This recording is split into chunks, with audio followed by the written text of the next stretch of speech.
Hello, how's it going? Hope you're blessed and doing well. So, the summer movie season is coming to an end. I wanted to take some time to reflect on a memorable film from the last few months, that being Joseph Kosinski's F1. It did take me a while to go and see it as I was on holiday and life was just doing its thing. I was looking forward to this one from when the first teaser dropped over a year ago, from what I saw in Top Gun Maverick visually with how immersive the jet fights and sequences felt, capturing much of the action in camera. I was intrigued to see how this would play out in an F1 setting, and my oh my, it did not disappoint. It was everything I wanted it to be, and then some. Before I continue, what else have I seen recently that's been noteworthy? So, I finally watched Children of Men. Can't believe it took me so long to see it, honestly. And as of right now, it's definitely on my top 10 list. You just can't beat a well-paced, well-directed, well-edited, and well-written film, can you? I watched Ballerina as well. That was great. It exceeded my expectations, and Ana de Armas really stole the show, even with Keanu having quite a meaty role in the film. I'd love to see a follow-up, if that's something Lionsgate are looking to explore. I also saw 28 Years Later, which had me questioning my manhood. Let's just leave it at that. I thought this one was a good film overall, but for me it fell just short of delivering the gut-punching moments that it looked like it was going for.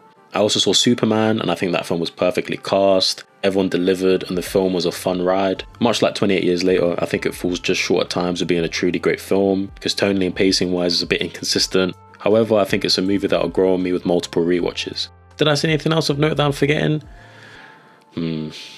Maybe, I'm not sure. I feel like that's films that I've seen recently. If I've forgotten anything, I'm sure it'll come back to me. Anyway, let's get back to our regularly scheduled program. So as always, spoilers ahead. You've been warned. Let's get into it. An area where F1 shines is in how realistically it portrays Formula 1, the use of real tracks, teams and races, grounding it in our reality. And if you're an F1 fan, I'm sure you enjoyed those cameos. The use of advertisements and sponsors helps in doing so as well. I think if this movie was filled with fake product placement, it would toe the line between high budget movie and a cheap Nickelodeon show. And I don't think this movie is special just because it's realistic. F1 is a 2.5 hour movie that feels like a 2-hour film. The story knows when to take a breath and let us connect with our characters, knows when to let us sit with them and learn what makes them tick and why they are who they are. This isn't just told to us, but it's shown. We get to connect with Sonny Hayes, Joshua Pierce, Kate McKenna and Ruben Cervantes because this film cares to integrate their arcs throughout the narrative, through the racing and through those quieter moments. Now, is it a bit cheesy at times and a bit formulaic? Yes, but sometimes you have to get the basics right to build a great story. Is the romance subplot between Brad Pitt's Hayes and Kerry Condon's McKenna obvious from the jump when she puts her hair behind her ear? Yes, but there is still that tension as we build up to it, and that tension is played in a tongue-in-cheek way throughout the film to provide us with some comedic levity. Do we assume that Hayes will take the number one spot because this is an American underdog story, complete with an American in a foreign land as a fish out of water, showing the narratives why America is number one? Also yes, but this movie gets there in a way that makes him earn it. Sonny Hayes leads APXGP to the summit, building a team who are seen as bums by their opponents into a competitive unit, disappearing into the sunset to drive cars in the desert. Does it seem a bit unrealistic at times? Maybe. It's a fun summer movie about a fictional F1 team. If you want realism, go read a physics book, but I know that'll be Mission Impossible for some of you. Mission Impossible. Yeah, that could have been a smoother segue. So yes, I also saw Mission Impossible a few months back, and yeah, that's what I have to say on that. So back to F1. Brad Pitt's workout routine in the film is insane. It's not. I have a lot more things to say about Mission Impossible, which you already knew from the title of this video. And all seriousness, I have something to confess. This video was originally going to be a Mission Impossible video, but I just took too long making it, and I thought this might be a fun way to talk about both. So I guess we're doing a buy one, get one free. Spoilers ahead for the Mission Impossible series. So in my very, very humble opinion, the last two Mission Impossible movies have under-delivered when compared to their predecessor, 2018's Mission Impossible Fallout. That movie was a series' magnum opus, its crown jewel, and one of the greatest action spy movies of all time, period. If you disagree, I'll see you around, innit? And continuing the series after that was in hindsight a mission too far, or at least it was for Christopher McQuarrie, and I have the utmost respect for him as a writer and a director. I think he's an incredibly talented filmmaker, and he's really built his career in this space working with Tom Cruise. He's worked on 5 out of 8 of these films, directing 4 of them, and by the last one I could tell. Mission Impossible: The Final Reckoning lacks the same charm, energy and cohesiveness that 4, 5 and 6 have, and the story isn't intriguing enough to warrant multiple rewatches. Saying this, I did actually watch it twice for research purposes. And around the time the film came out, I saw some recent McQuarrie and Tom Cruise interviews and revisited some older ones, and it's clear that these two have a great working relationship, and this has enabled them to produce some fantastic cinema over the last 15 years or so. But we get to a point where new visions need to be brought into a franchise, and that should have happened after Fallout. Do I think The Final Reckoning is a bad film? No, not at all. It's beautifully made with some of the greatest stunt work we will ever see on screen, as people just don't do it like Tom Cruise anymore. The Buster Keaton era of movie stars is dying out, and it's going to be a sad day when no one else is willing to go to the lengths that this man has gone through for our entertainment. Saying that, what I still can't shake is that feeling of emptiness that I had when the movie was done. Ethan Hunt walked away with the entity into the shadows, having completed his most impossible mission, and I just didn't feel anything. I was entertained by what I'd seen, but I didn't feel anything beyond wondering if Hunt would be back because it didn't kill him off in the film. And that saddens me because this was supposed to be the final reckoning, the last installment of the series, and I was expecting to feel something, a sense of finality or even melancholy. I guess it's nicer knowing that our fictional character is still alive and thriving in the world, but for things to work out well in the end, and for our heroes to simply disappear into the night, feels a bit one note. I wanted things in that world to be changed, for new equilibrium to be created, but instead we ended up getting a generic summer blockbuster with really well crafted action sequences and solid performances. Maybe I got my hopes up because I was gassed by really well edited trailers and a solid marketing campaign, but nothing in the film felt like it had any weight for me, with the exception of Luther's death at the start of the film. The stakes felt a bit non-existent, and I think it's because the story was too big. This was the ultimate impossible mission, an AI threat who was slowly gaining access to every major nation's nuclear arsenal.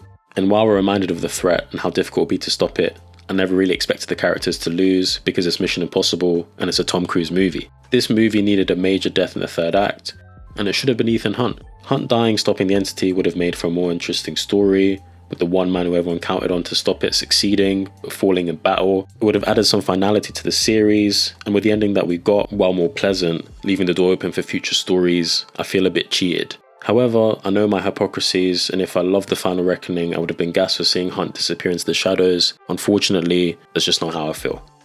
And to give some specific reasoning for my disappointment in The Final Reckoning, many people have already mentioned how messy the first 10 minutes of this film are, and that was a feeling I also had while watching it.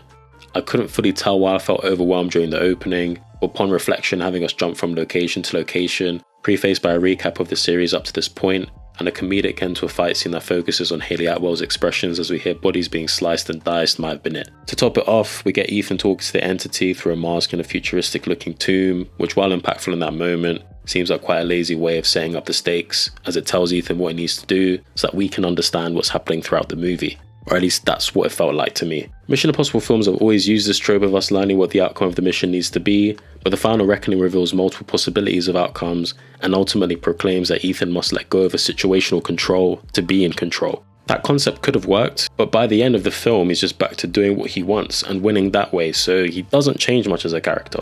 Another thing that annoyed me is how they killed off Ilsa Faust in Dead Reckoning, and I'm struggling to remember if she was even mentioned in this one. Her death felt like it had no real impact after Dead Reckoning, and it feels like a disservice to a character who was so important in Fallout and Rogue Nation. Her death should have been impactful and part of the driving force for this film. For a series that strayed away from being self-contained stories and shifted into a more serialized way of storytelling, this baffles me.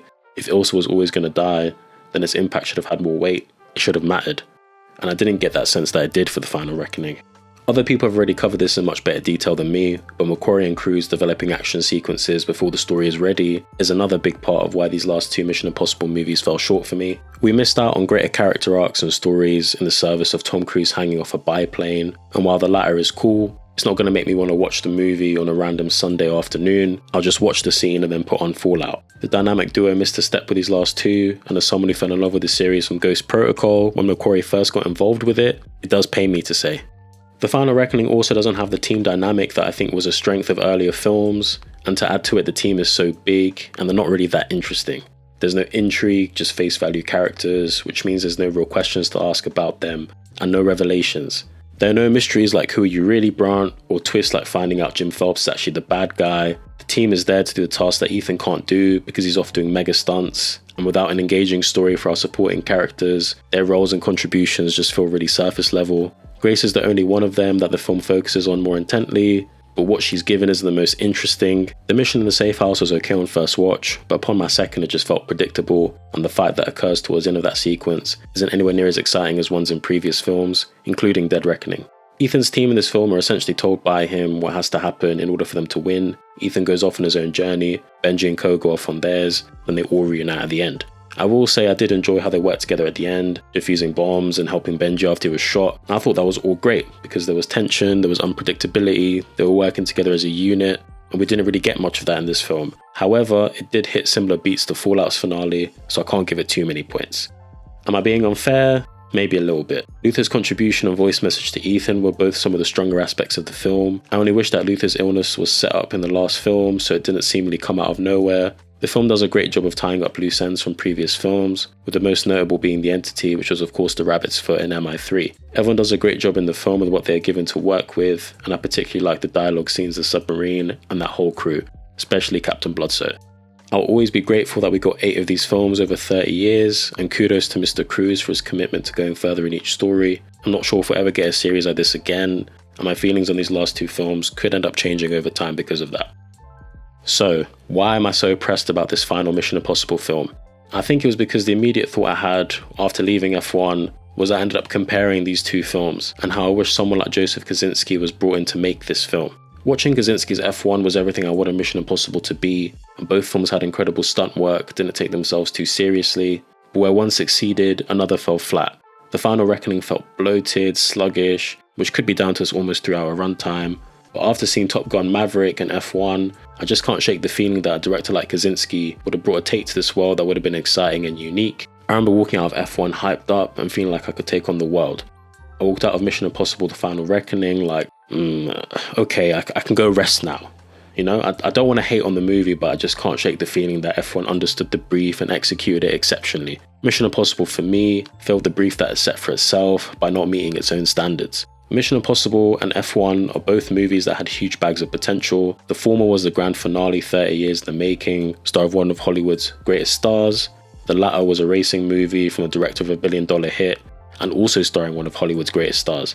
But where one succeeded in being an exciting movie, blending action, story and character, and being really well written, the other stumbled with some of the most basic components of storytelling, creating a film that is exciting at times but frustrating at others.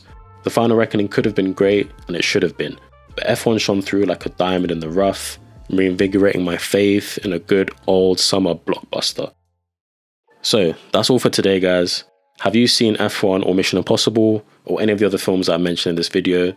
If so, let me know in the comments below. Until the next one, take care. See you in a bit.